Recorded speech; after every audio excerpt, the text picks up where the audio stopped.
तो फिल्म की शुरुआत में हम एक लॉयर कैथलीन को देखते हैं। उसके पास उसकी एक नई क्लाइंट पोली आती है जो उसे बताती है कि मैं नैनी का काम करती हूँ। कुछ दिन पहले ही मेरी जॉब गई है और मैं ज्यादा खर्चे अफोर्ड नहीं कर सकती, लेकिन जिस घर में मैं रहती हूँ उस घर का ऑनर मुझसे बार बार रेंट बढ़ाने की बात कर रहा है जिसे मैं अफोर्ड नहीं कर सकती और इसीलिए मुझे आपकी हेल्प चाहिए। जितना हो सकता था कैथलीन उसे गाइड कर देती है और इस दौरान पॉली नोटिस करती है कि कैथलीन प्रेग्नेंट भी थी। खैर कुछ अरसा गुजर जाता है और हमें दिखाया जाता है कि कैथलीन की बेटी पैदा हो गई थी और वो अब काफी बड़ी भी हो गई थी। कैथलीन की एक और बड़ी बेटी भी थी। घर के काम, दोनों बच्चों को संभालना और जॉब करना, कैथलीन अब इन सब चीजों को अच्छे से मैनेज नहीं कर पा रही थी। उसका घर भी मेन रोड पर था। हमेशा उसे डर लगा रहता था कि अगर बच्चे बाहर चले गए तो कहीं उनका एक्सीडेंट ना हो जाए किसी कार से। खैर आज वो अपनी दोनों बच्चों को लेकर क्रॉस करने के लिए निकल जाती है और तभी मार्केट में उसे मिल जाती है दोबारा से पोली। कैथलीन और पोली आपस में बातें करने लग जाते हैं, लेकिन इस दौरान कैथलीन की बेटी उन्हें काफी डिस्टर्ब करती है। तो पोली कैथलीन से कहती है, मैं देख रही हूँ आप अपने बच्चों को लेकर काफी ज्यादा परेशान हैं। मैंने आपको बताया भी था कि मैं एक नैनी हूँ, लेकिन अभी मेरे पास जॉब नहीं है।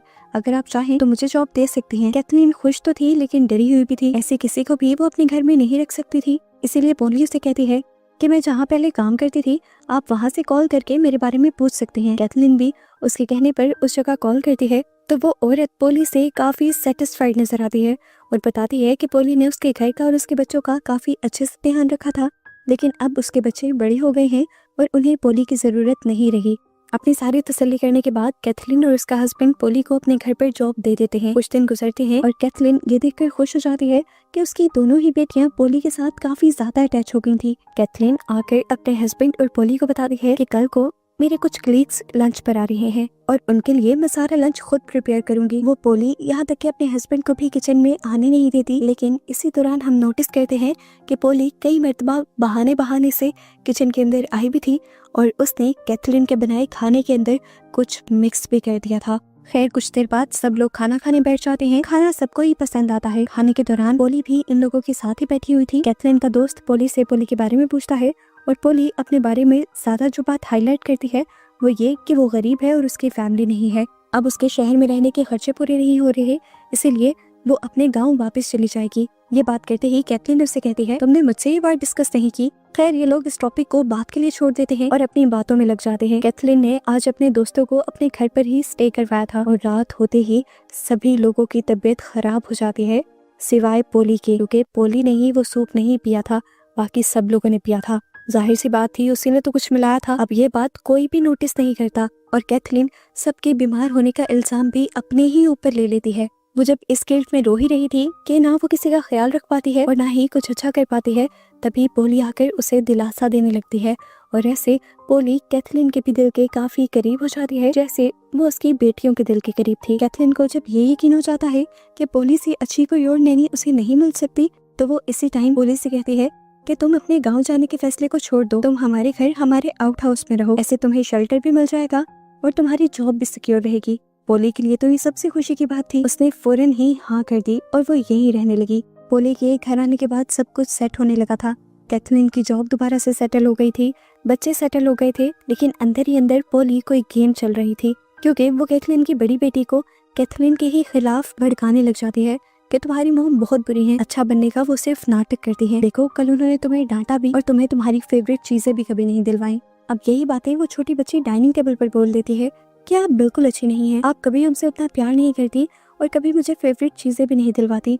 मैं बड़े होकर कभी आप जैसी नहीं बनूंगी, मैं पोली जैसी ही बनूंगी।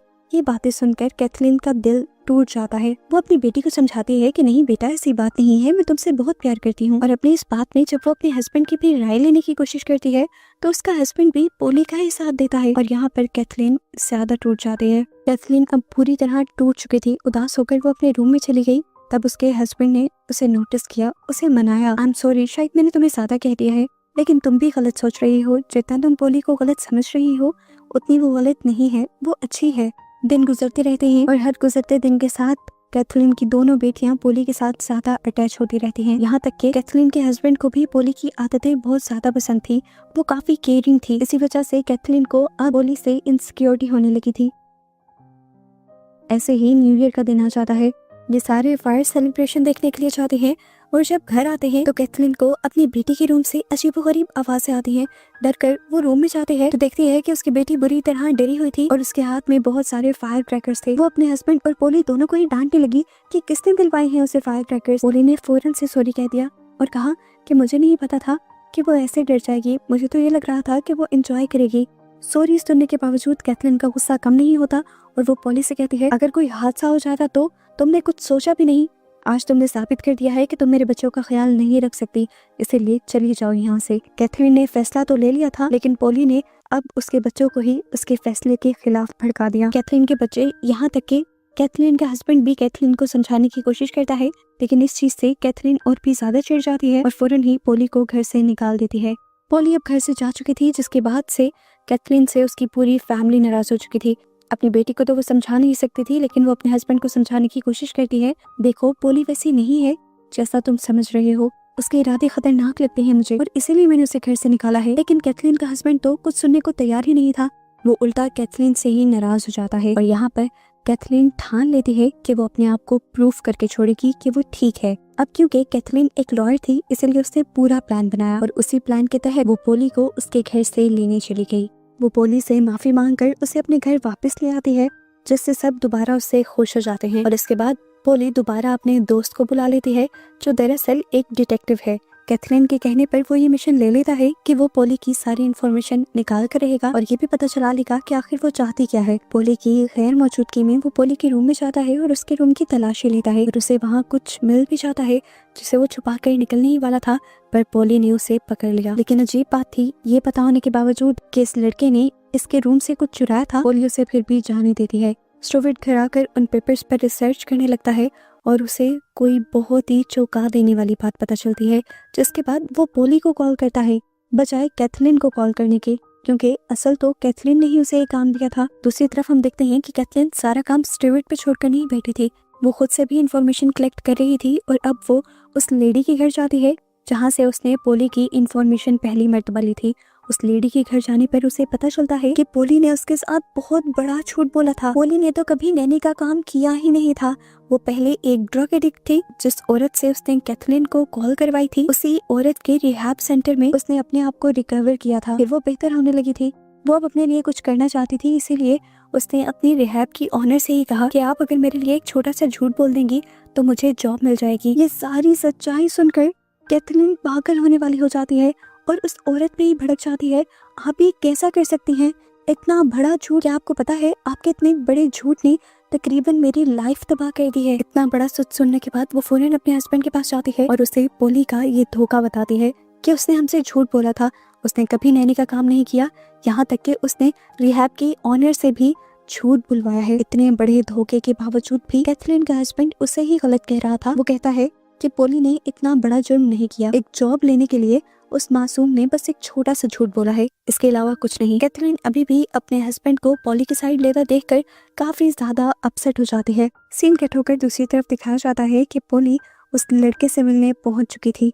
ये लड़का पोली को इस टाइम रेबेका के नाम से बुलाता है और पोली हैरान नहीं होती, क्योंकि उसे पहले ही पता था कि ये लड़का उसके ऊपर सर्च कर रहा है। वो लड़का बताता है, मुझे तुम्हारा नाम ही नहीं पता, बल्कि मैं ये भी जानता हूँ कि तुम उसी शहर से आई हो जहाँ से कैथलीन आई थी। कैथलीन की भी स्टोरी इस लड़के ने ही सर्च की थी। वो बताता है कि कैथलीन का भी असली नाम कैथलीन नहीं है, बल्कि उसका नाम जेनिफर है।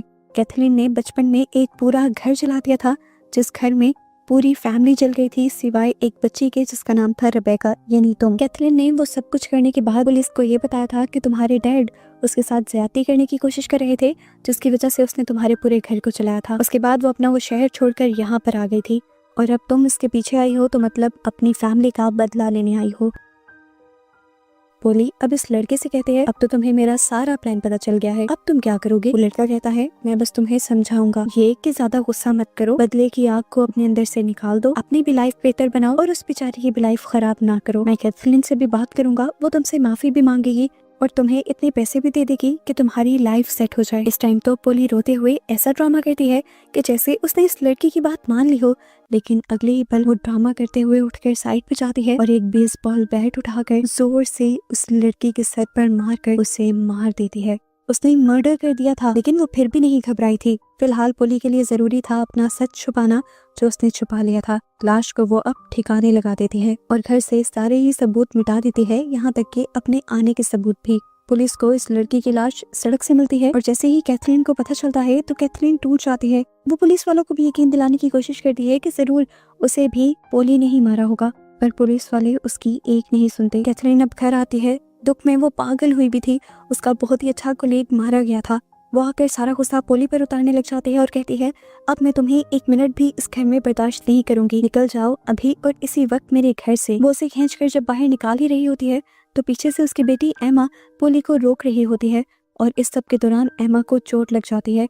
और ये सब देखते हुए कैथरीन के हस्बैंड को लगता है कि कैथरीन पागल हो गई है और वो उसे ही उल्टा थोड़े दिन के लिए फैमिली से दूर कर देता है। कैथरीन आज अपनी बेटे से मिलती है क्योंकि आज उसका मैच था। वो उसके साथ उसे विश भी करने गई थी और यहाँ पर उसकी बेटी उसे बताती है, मॉम आप ऐसे ही पोली को तंग करती रहती हैं, वो बहुत मासूम है। आपको पता है मुझे उसके रूम से क्या मिला? ये पेपर, ये आर्टिकल जिसमें उसकी कहानी लिखी हुई है कि उसकी कोई फैमिली नहीं है, उसकी पूरी फैमिली एक फायर एक्सीडेंट में मारी गई थी। ये कहते हुए वो अपनी मॉम को पोली के रूम से मिला हुआ आर्टिकल दे देती है और खुद मैच के लिए चली जाती है। कैथरीन ने जब ये आर्टिकल पढ़ा तो उसके होश उड़ गए, सारा पास्ट उसकी आंखों के सामने आ गया और वो समझ गई कि पोली उससे बदला लेने के लिए ही आई है। वो फौरन घर भाग जाती है और पोली से माफी मांगने लगती है।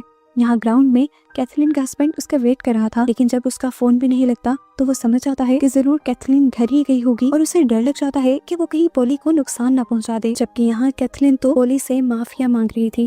वो कहती है, मुझे पता चल गया है तुम पोली नहीं बल्कि रेबेका हो और मुझसे बदला लेने के लिए आई हो, लेकिन मेरा यकीन मानो, मेरा उस दिन इरादा तुम्हारी फैमिली को नुकसान पहुंचाना नहीं था। मुझे बस गुस्सा आ रहा था उसलिए जो तुम्हारे डैड ने मेरे साथ किया था उस सब में मेरा कोई कसूर नहीं था। पोली कहती है, तुम्हें क्या लगता है कि आज भी मैं तुम्हारी बात पे यकीन करूंगी, जबकि इतने सालों पहले पुलिस ने तुम्हारी बात पे यकीन कर लिया था। मैं तुम्हारी फैमिली को तड़पा तड़पा के मारूंगी जैसे पूरी जिंदगी मैं तड़पी हूँ। पोली कहती है, और इससे पहले ही मैं तुम्हें भी मार दूंगी। ये कहकर वो नाइफ उठाकर कैथरीन के ऊपर हमला कर देती है और कैथरीन अपने आप को बचाने की कोशिशों में लग जाती है। कैथरीन को पता था कि उसे होश में आना है क्योंकि उसकी बेटी खतरे में थी, उसकी दुश्मन के पास थी। अपने आप को संभालते हुए वो मुश्किल से अपनी बेटी को उठाती है और आकर कार में बैठ जाती है। उसने कार को अंदर से लॉक कर लिया था तो पोली उसे मारने के लिए कार के शीशे तोड़ने लगी। कैथरीन तो इस कार को घर के बाहर भी ले आई थी ताकि वो यहाँ से भाग सके, लेकिन अभी भी पोली उसके कार के बाहर थी। अचानक से यहाँ से दूसरी कार गुजरती है और पोली को हिट करके चली जाती है। इतनी ही देर में कैथरीन का हस्बैंड भी अपनी बेटी को लेकर वापस आ चुका था क्योंकि उसे समझ आ रही थी घर में कुछ गड़बड़ चल रही होगी, लेकिन वो ये नहीं जानता था कि घर में इतनी बड़ी गड़बड़ चल रही होगी। उस दिन एक्सीडेंट में पोली मारी गई थी, लेकिन शुक्र था कि कैथरीन की फैमिली बच गई थी। एंड पर कैथरीन का हस्बैंड ये यकीन कर लेता है कि कैथरीन सच बोल रही थी और वो उस पर ना यकीन करने के लिए भी माफी मांगता है। इन लोगों की लाइफ तो सेट हो जाती है, लेकिन इनकी बेटी को हमें दिखाया जाता है जो अब हवाओं में किसी से बातें कर रही थी, ऐसे जैसे वो पोली से बातें कर रही हो। या तो उसे पोली के मरने का बहुत ज्यादा सदमा हो गया था या फिर वो पोली की स्पिरिट से बात कर रही थी। उसके साथ क्या हुआ था, इसी मिस्ट्री के साथ ये मूवी यहाँ एंड हो जाती है।